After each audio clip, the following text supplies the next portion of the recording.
Bien-aimés dans le Seigneur, bonjour. Je suis la prophétesse Manidori. Je vais encore remercier le peuple de Dieu et je veux dire à une personne que ça fait mal de pouvoir être en train d'avoir les douleurs émotionnelles parce que ce n'est pas comme une blessure qui est fraîche où on va cicatriser. C'est-à-dire que tu dois chercher à pouvoir te surmonter toi-même. Alors, vous savez, ce qui se passe, c'est que beaucoup de personnes aiment utiliser les versets bibliques de tort en fait, les personnes adorent utiliser, les personnes aiment emprunter. Vous savez, quand un homme vient te dire que la Bible dit que la femme doit être soumise, l'homme vient te dire que la Bible a dit que l'homme c'est le chef de la femme. La Bible, mais encore ce qui est curieux, c'est que l'homme là oublie également que la même Bible dit que l'homme doit aimer sa femme comme Jésus-Christ a aimé l'Église. Alors, nous allons parler encore de ce sujet où on dit que il ne te marie pas pour t'aimer, il te marie pour son propre intérêt. Tu es seul dans ce mariage. Alors, j'aimerais qu'on parle de certaines choses dans la clarté. Normalement, quand tu es marié, le Seigneur nous dit quoi? Que l'homme quittera son père et sa mère et s'attachera à une femme et les deux deviendront une seule chair. Donc, ça veut dire qu'en temps normal, si vous deux, vous êtes une seule chair, la Bible nous dit dans Éphésiens chapitre 5 que personne n'a jamais menacé sa chair. C'est-à-dire que quand un homme dit qu'il aime la femme, ça veut dire qu'il va prendre soin d'elle. Et quand tu lis bien la Bible, dans ce paragraphe-là, on dit que Jésus-Christ a aimé l'Église, il a laissé sans tache, sans ride. Alors, combien d'hommes qui disent qu'ils voudraient que la femme puisse respecter le verset biblique qui demande que la femme soit soumise, l'homme est le chef et la femme doit respecter. Donc, combien d'hommes également respectent le fait que ils doivent s'associer, tenir la main et dire à la femme que on va prier ensemble pour que notre mariage réussisse. On va prier ensemble pour que nos enfants réussissent. On va se tenir les mains, on va se souder pour que, quelles que soient les tempêtes qui sont dans notre ménage, que ensemble nous puissions avancer dans la même direction.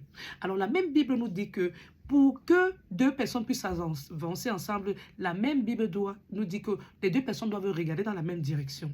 Nous avons les philosophes qui ont dit que voilà, on doit regarder dans la même direction. Alors, je vais dire à une personne aujourd'hui que si la philosophie a également emprunté certaines choses à la Bible, il y a également des coutumes qui empruntent certaines choses à l'Église dans la Bible. Quand les parents veulent te forcer à te faire des traditions, des coutumes, ils vont te dire que la Bible dit que tu dois en tout cas obéir à ton père et ta mère pour avoir de longues jours sur terre. Mais tes mêmes parents ne te disent pas que le salaire du péché, c'est la mort. Les mêmes parents ne te disent pas que dans Deutéronome, il est écrit qu'on ne fera pas l'idolâtrie, la magie, on ne va pas consulter les morts. Les mêmes parents ne te disent pas que la Bible te dit que celui qui fait la prostitution, le vol, comme ce n'est pas des personnes qui vont entrer dans le royaume de Dieu. Les parents ne te parlent pas de cela. Alors, je vais commencer par dire à une personne ceci. Si tu empruntes des versets bibliques à la Bible, pour pouvoir utiliser dans ton couple, dans ton ménage, rassure-toi que tu es également en train de suivre ce que l'Éternel des armées voudrait que tu fasses. Ne prends pas seulement les versets de la Bible pour manipuler l'autre. Il faut qu'on se comprenne. Parce que moi, je viens ici avec ce sujet. Pourquoi? Il est important que... Moi, je suis une personne qui croit en Jésus-Christ parce que c'est Jésus-Christ qui m'a sauvé. C'est grâce à Dieu que je suis encore en vie aujourd'hui. Parce que ce n'est pas une personne, deux, trois, quatre personnes. Ce sont des personnes qui se sont complotées pour vouloir éteindre ma vie. Mais le Seigneur nous rassure dans Jérémie 1. Il nous dit dans le verset 19 que ils te feront la guerre, mais ils ne te vaincront pas. Parce que moi, l'Éternel des armées, je suis là pour te délivrer. Et moi, j'aime bien. J'aime cela. Alors, qu'est-ce que ça nous dit en anglais? Ça nous dit en anglais que He who kneel before God can stand anyone. Before anyone. Ça veut dire que quoi? Quiconque qui se met en genoux devant le Dieu créateur du ciel et de la terre, la personne peut se tenir devant n'importe quel être humain. Pourquoi? Parce que le Seigneur nous dit, nous qui croyons en Jésus-Christ, qui nous a donné le pouvoir de marcher sur les serpents, sur les scorpions et sur toutes les puissances de l'ennemi et que rien ne pourra nous nuire. Le Seigneur des armées nous fait encore comprendre que si tu as la foi d'une graine de moutarde, tu peux demander à une montagne d'aller se jeter dans la mer. Le Seigneur Dieu créateur voudrait qu'on sache que il a dit que si toi qui m'écoutes, tu as la foi. Il n'a pas dit qu'il faut que la femme de Dieu ou l'homme de Dieu ait la foi pour toi. Alors, je veux ramener cela dans l'esprit d'une personne pour donner l'énergie à une femme. Pour te dire que l'énergie de l'Esprit Saint entre dans toi et te donne la capacité de sortir dans les pleurs. Rejette les pleurs. Je vous ai fait... Ça, c'est de la douleur c'est de la douleur que nous pouvons avoir ressenti parce que nous sommes des femmes, nous sommes émotionnelles, comme les hommes nous disent. Mais je vais dire à une femme aujourd'hui, redouble de confiance. Redouble de confiance. Rejette les pleurs. Arrête de te blâmer. Ne minimise pas ce que cet homme est en train de te faire tous les jours en te disant que ce n'est que des détails. Ce n'est que des détails. Les détails jusqu'à quand tu es en train de souffrir psychologiquement. Il y en a qui ont même déjà des cheveux qui sont devenus blancs alors que ces cheveux-là n'ont même pas encore l'âge de la vieillesse. Il y en a des femmes qui sont en train de pleurer toutes les nuits parce que ce que ces hommes-là les font subir psychologiquement, financièrement, émotionnellement. Je veux dire à une femme aujourd'hui, il faut avoir cette capacité de savoir que Dieu t'a donné deux mains. Et quand tu es une femme que tu as deux mains, tu as également tes pieds, tu dois être capable de te dire, je dois travailler, je dois chercher à faire une formation pour pouvoir m'occuper de moi-même et m'occuper de mes enfants. Parce que je vais vous dire une chose, c'est très dangereux. Quand tu restes là, tu attends toujours que quelqu'un va te donner. Moi, je vais parler de mon cas, c'est important. Je vais parler de mon cas pour dire à une femme que quoi? Voilà cet homme qui était en train de me dire que tu n'as pas besoin de fréquenter, tu n'as pas besoin de faire ta formation, je suis ton mari, je vais m'occuper de toi, c'est moi qui suis le chef de la famille, il faut que tu restes à la maison, tu t'occupes des enfants, c'est tout. Je dis que non, monsieur, tu es entré dans ma vie. J'avais déjà un projet. Pourquoi est-ce que je vais rester dans ma vie et attendre que toi? Bien-aimés dans le Seigneur, soyez sages. Soyez sages, vous les femmes qui êtes en train de m'écouter maintenant. Un homme ne peut pas entrer dans ta vie. Vouloir que tu éteignes tes projets. C'est-à-dire que c'est lui qui t'a cherché et que tu l'épouses. Mais avant que tu n'entres dans ma vie, j'avais un projet de vie, non? J'avais un plan de ma vie. J'avais déjà décidé que de telle année à telle année, je veux réaliser ceci. De telle période à telle période, je veux réaliser également ceci. Pourquoi est-ce que tu vas entrer subitement dans ma vie? Tu ne cherches même pas à connaître quels sont les projets que j'avais avant toi. Tu veux que j'éteigne mes projets et je fasse maintenant uniquement tes projets. Bien aimé dans le Seigneur, il faut faire attention. Alors, quand je dis cela aujourd'hui, je parle de cela, je vais parler pour dire à une personne que, vous savez, je vous ai dit tout à l'heure que nous devons être fortes les femmes. Quand le Seigneur m'a permis de pouvoir tomber sur une panoplie de messages, parce que je vous ai dit, pour les personnes qui ont écouté la partie 1, la partie 2, vous savez, les hommes, ils ont l'art, certains hommes, parce qu'il y a des bons hommes, hein, parce qu'il y a aussi des mauvaises femmes, mais il y a également des mauvais hommes. Alors, j'invite toujours tout le peuple de Dieu à comprendre que, allez lire 1 Jean chapitre 3, verset 10, Google même dans ton téléphone, 1 Jean chapitre 3, verset 10. Le Seigneur, quand je suis tombée sur ce passage où le Seigneur éclaircit très bien qu'il y a les enfants de Dieu, il y a les enfants du diable, je suis restée comme ça. Parce que nous, les femmes, on a toujours tendance à croire qu'on va pouvoir changer cette personne. Je vais simplement dire à une femme aujourd'hui, écoute-moi très bien, regarde, j'ai lu tous les messages ici. Les messages ici, ce sont des messages qui appartiennent à une femme qui n'est plus dans ce monde, elle est morte. Le Seigneur a permis que je tombe sur ce message pour pouvoir m'éclaircir, pour pouvoir me dire que ma chérie, tu n'es pas en train de te tromper, tu réfléchis bien. Écoutez bien, parce que tu as en face de toi un homme qui est manipulateur et qui te fait comprendre chaque fois que tu te plains que tu te fais trop d'idées, tu as besoin de voir un thérapeute, tu te fais trop de films. Attention, attention quand tu es avec un homme qui ne veut pas prendre ce que tu es en train de lui dire en considération, qui ne veut pas s'asseoir avec toi pour que vous puissiez causer. Parce que l'amour ne fait pas de mal. Allez lire 1 Corinthiens. Il faut aller lire 1 Corinthiens. L'amour ne fait pas de mal. Oui, 1 Corinthiens 13, verset 4 à 8, l'amour ne fait pas de mal, l'amour est passion. L'amour il n'y a pas d'orgueil. Dans Romains chapitre 13, verset 10, on dit que l'amour ne fait point de mal. Quelqu'un ne peut pas être en train de te dire qu'il t'aime et il te menace chaque jour. Quelqu'un ne peut pas être en train de te dire qu'il t'aime et il ne veut pas que tu évolues. Quelqu'un ne peut pas te dire qu'il est en train de t'aimer et il est en train de t'insulter tous les jours. Quelqu'un ne peut pas te dire qu'il t'aime, il te rabaisse tous les jours. Quelqu'un ne peut pas te dire qu'il t'aime, tu ne l'as rien fait. La personne entre seulement dans la maison comme ça, là, il devient une autre personne. Une personne qui est au boulot, il est bien. Dès qu'il entre dans la maison, ça devient autre chose. Faites attention, chères femmes. Sachez vous donner de la valeur. Parce que après, ce qui se passe, c'est que les mamans vont vous dire que, oh, même ton père était toujours comme ça. Pourquoi tu te casses la tête? Non.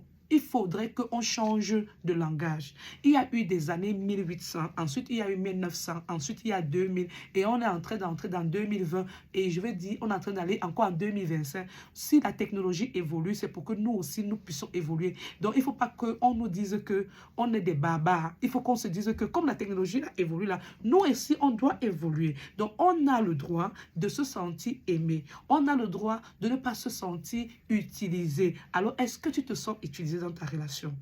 Parce que jusqu'à quand tu vas te sentir utilisé? Est-ce que tu es venu sur cette terre pour faire le plan de Dieu ou bien pour faire le plan d'un être humain? Je veux le dire à une femme aujourd'hui. Il y a des signes qui vont te permettre à comprendre que tu es dans un amour manipulé et tu n'es pas considéré. Alors, il y a quand l'homme te fait douter de toi et ne veut pas que vous vous asseyez et que vous puissiez trouver, mettre sur place un plan, un mécanisme pour que ce mariage puisse marcher. Quand l'homme a un comportement passif-agressif, tantôt, il fait comme un caméléon. Est-ce que tu as affaire avec un homme caméléon? Alors, je vais dire à une personne aujourd'hui, il y a des hommes qui ont l'art de mentir, qui mentent à la dimension du ciel, qui te font souffrir psychologiquement. Quand tu écris à cet homme, il te balance, il te dit que tu les souffles avec tes messages, il te dit que c'est réparti, ou tu l'ennuies, et il te dit que vous êtes mariés, vous allez alors causer quand? Vous allez alors vous asseoir quand pour pouvoir trouver, établir un mécanisme comment? Alors, je vais dire à une personne aujourd'hui, quand un homme ne te donne pas de la valeur, même si tu écris noir sur blanc, ce que tu aimerais qu'il fasse, il ne va pas faire. Parce qu'il ne te considère pas, il n'a pas un projet de vie avec toi. Est-ce que je peux comprendre, je peux parler à quelqu'un, je peux expliquer à une femme aujourd'hui que quelqu'un peut te perdre le temps. La femme sait qu'elle a vécu plus de 8 ans avec ce monsieur. Elle est déjà morte. Et quand il est mort, quand elle est morte, il a refait sa vie, non? Il a refait sa vie, non? Alors, je vais te dire aujourd'hui que quoi? Ce n'est pas parce que tu es là, tu es en train de te casser la tête pour un homme. Tu penses que demain, si tu n'es pas là, il ne va pas refaire sa vie. Il va refaire sa vie et c'était même aujourd'hui, là, il n'attendait même pas 3 mois. Lui, il a attendu 1 an. Ça veut dire qu'il m'a marié 1 an après qu'il a pris il a dit que sa femme est morte. Vous savez, il y a des choses qui font mal. Parce que si je m'assois ici, là, je suis en train de lire ce que l'homme écrit à une femme. La femme est en train de se plaindre des messages qu'elle a découverts dans le téléphone de l'homme. On a dit que quand vous vous mariez, vous devenez un homme. Si maintenant vous devenez un poids, ton téléphone doit être caché. Ok. Quelqu'un écrit que conseil d'amis portable des hommes, c'est comme oignon. Quand tu regardes dedans, tes larmes coulent. Vers toi là même, ça devient ail. Tu descends d'un message piment dans les yeux. Dans la galerie, là, c'est gâté. Javel fit gingembre dans tes yeux. Et là, la folie est toute proche. Tiens, ma chérie, moralité, on fouille pas dans portable de garçon. Boîte à sorcellerie en vrai. Ha ha ha, te voilà prévenu.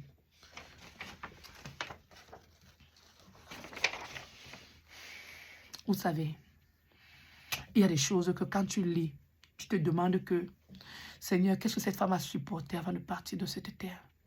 Elle a supporté, elle est même morte dans quelles conditions? Parce que sa famille n'a même pas enterré son corps.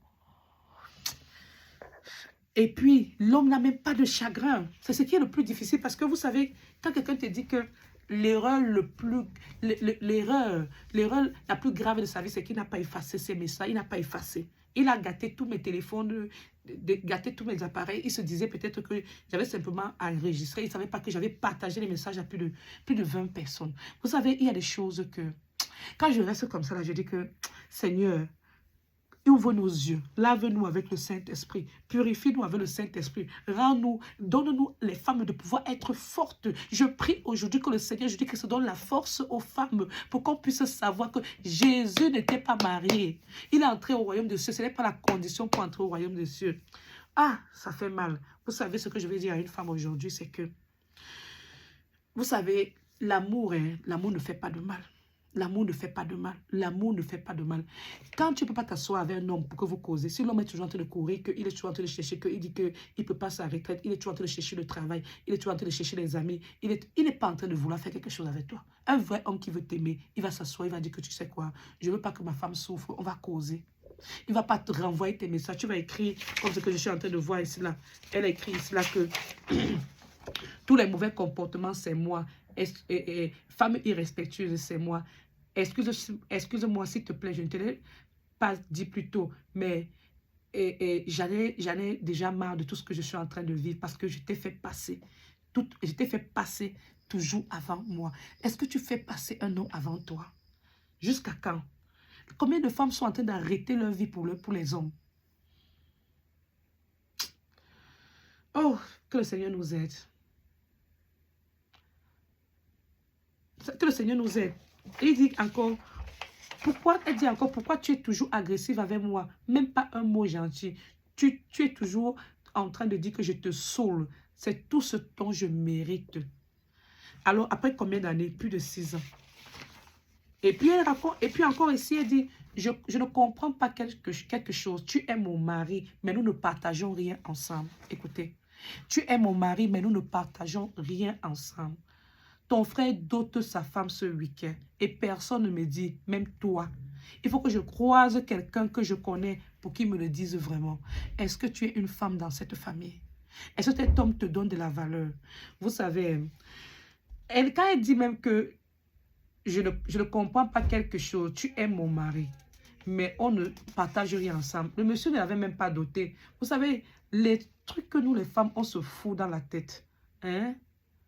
Alors, on se fout la tête parce qu'on se dit qu'on a déjà fait 6 ans avec un homme. L'homme nous considère. Et pourtant, l'homme ne te considère même pas. Il ne te considère même pas.